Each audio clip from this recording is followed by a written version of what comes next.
Olá, queridos, eu sou o pastor André Luiz e eu quero começar dizendo: hoje é o dia da tua vitória, meu irmão. Levante a sua cabeça, creia no seu futuro, tenha esperança, porque há um Deus nos céus que cuida de você.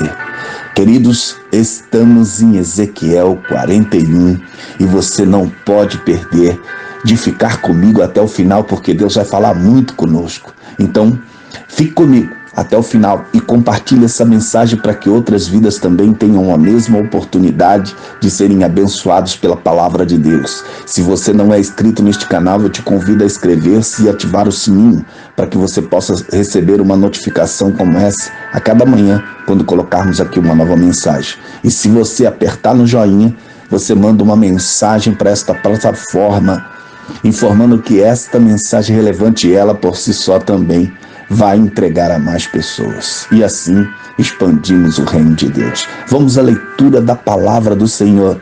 Ezequiel 41, verso 1, que nos diz assim: E então me levou ao templo e mediu os pilares, 6 côvados de largura de uma banda e 6 côvados de largura da outra, que era a largura do tabernáculo. Meus queridos, em Ezequiel 41, este capítulo continua descrevendo as dimensões do templo que foi mostrado a Ezequiel em visão. E aqui é digno de destaque o fato de que havia 30 câmaras em cada um dos 3 andares do templo colocados ao lado de suas paredes. Os detalhes são tantos e complexos que se tornam uma tarefa muito difícil ou só tentar comentá-los. A complexidade deste templo nos faz lembrar que, apesar de haver simplicidade na pessoa de Cristo, há nele e na sua igreja, ao mesmo tempo, uma grande complexidade de dons, serviços, ministérios e manifestações milagrosas e sobrenaturais que não podem ser descritas em palavras, tal como deve ter sido extremamente difícil para o profeta registrar todos esses detalhes, desde o templo que foi mostrado em visão por aquele anjo que lhe apareceu. Neste capítulo, queridos, temos o início de uma descrição detalhada do templo e da cidade em torno dele, que se estende por vários capítulos. O capítulo 40 falou sobre os 4 portais que dão acesso ao pátio e diversas construções adjacentes, enquanto que neste capítulo Ezequiel fornece os planos e dimensões do próprio edifício do santuário. É digno de nota alguns detalhes aqui. Preste atenção, queridos. Eu fiz questão de destacar alguns que também me chamaram muita atenção.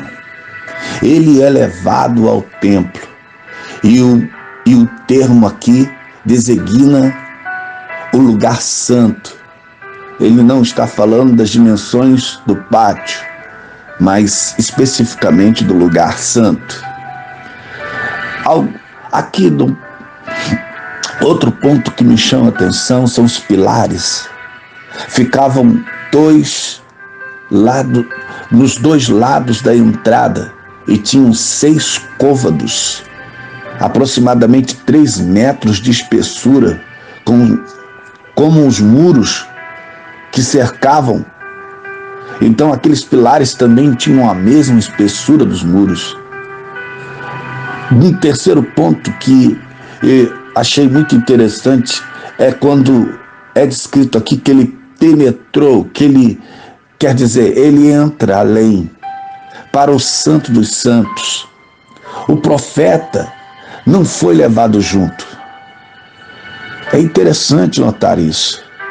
Para o versículo 1, as medidas da entrada referem-se à entrada deste lugar sagrado. E o anjo entra sozinho no lugar santíssimo. Preste atenção aqui. O profeta não entra no lugar santíssimo. E tem uma razão por isso. E nós sabemos que o lugar santíssimo, só quem podia entrar era o sumo sacerdote, e assim mesmo uma vez por ano, no dia da expiação. Então, mas o anjo pode entrar, e ele entra, e ele vai fornecer as medidas. Aqui, no quarto ponto que eu destaquei, o Santo dos Santos, um quadrado perfeito de 20 côvados da mesma medida que o Templo de Salomão. Então, preste atenção que os lugares santos e o Santo dos Santos tinham as mesmas dimensões internas do que o Templo de Salomão. Isto me chamou muita atenção também. E o terceiro ponto que eu gostaria de destacar aqui, as paredes do templo.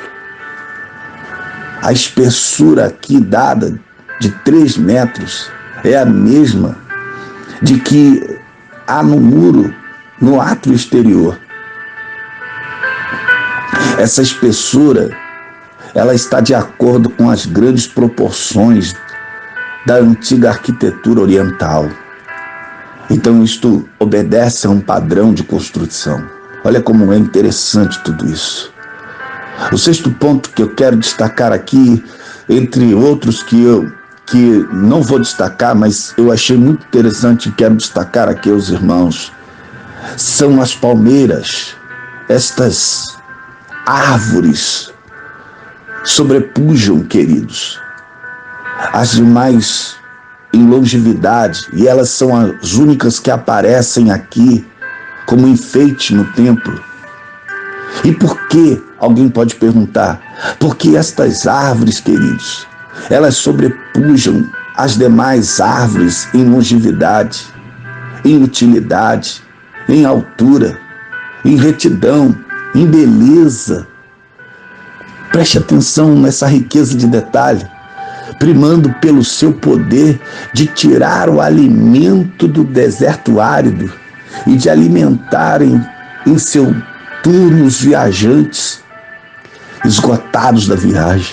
Olha que coisa! É por isso que os 2 enfeites tolerados no templo eram estes: os querubins, que são a revelação da glória divina, e as palmeiras, que simbolizam o ser humano religioso, crescendo na luz da glória divina. Olha que coisa, irmãos, tremenda, com raízes alimentadas pela própria palavra de Deus, produzindo seu fruto pela comunhão com o Senhor Jesus Cristo e com a sua igreja. Ah, queridos, eu gostaria ainda de dizer aos queridos irmãos que neste ponto 2 grandes questões aparecem aqui e parecem ser apropriadas. Primeiro, por que toda essa atenção aos detalhes da estrutura e suas dimensões? Por que é tão importante para Ezequiel relatar todos esses detalhes ao longo dos 9 capítulos? Será que os israelitas se interessariam por isso? Ah, queridos, em resposta à primeira pergunta, podemos dizer que a descrição detalhada faz da promessa de restauração algo concreto e tangível e real. As pessoas poderiam ver que Deus tinha em mente algo muito especial. Os detalhes deixam claro que a restauração que Deus está trazendo é maior e melhor do que a estrutura que eles tinham antes. O templo, com a presença da glória de Deus, o Shekinah, era o centro das atividades de Deus para Israel, e cada detalhe era significativo para o seu povo.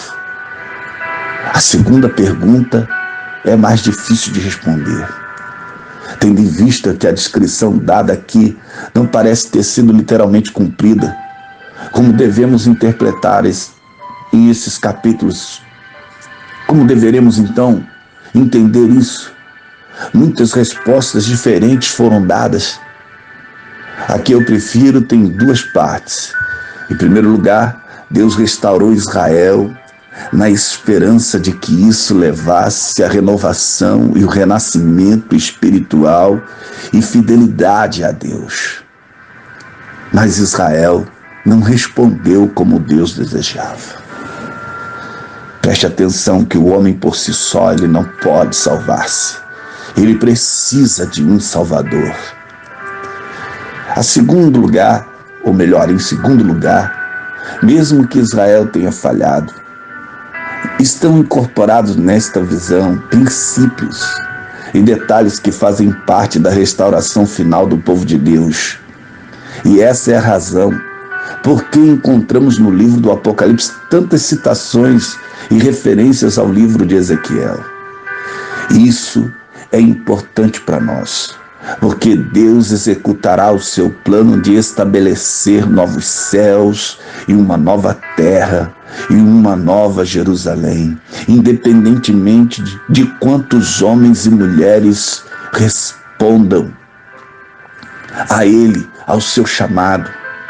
Então preste atenção aqui, estamos entre aqueles que respondem positivamente o seu grande amor por nós.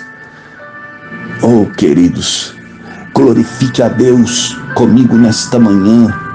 Se Deus tem alcançado você por meio de sua palavra e pela graça que o Espírito Santo tem concedido à sua igreja, você tem recebido a Cristo em seu coração, então glorifique a Deus comigo nesta manhã, pela sua fidelidade, pelo seu amor e pela grandeza do seu poder, pois este Deus é tremendo.